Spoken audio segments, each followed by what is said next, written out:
Hello friends, नमस्कार. रमिला रेसिपीमध्ये आपले स्वागत आहे. आज आपण बनवणार आहोत शेवभाजीची रेसिपी. शेवभाजीसाठी लागणारी सामग्री घेतलेली, ही शेव घेतलेली आहे मीडियम, आणि कांदा बारीक चिरून घेतलेला आहे, एक टोमॅटो घेतलेला आहे, आणि लसूण आणि लाल मिर्च पावडर कांडून घेतलेली आहे. भाजी करायला घेऊया. कढई गरम झालेली आहे, तेल घालूया.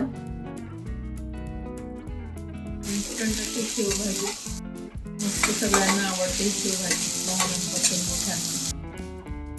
कांदा मोदी आता ब्राउनिश वगैरे.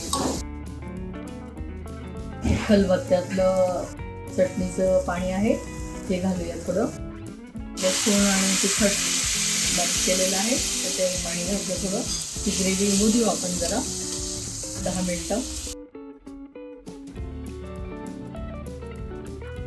ग्रेव्ही आपली झालेली आहे, उकळी आलेली आहे बघा, कलर पण छान आलेला आहे. आता आपण यात शेव घालूया. कोथिंबीर घातली. आता आपण मिक्स करून घेऊया. शेव टाकल्यानंतर 2 मिनिटं होऊ त्याला आणि मग काढून घेऊया आपण बाउलमध्ये. ही बघा, अशा पद्धतीने आपली चटपटीत झणझणीत शेवभाजी तयार झालेली आहे. असे वाटते केव्हा खायला घेऊया. मस्त झाली. आपण पण अशा पद्धतीने शेवभाजी ट्राय करा आणि आस्वाद घ्या. धन्यवाद.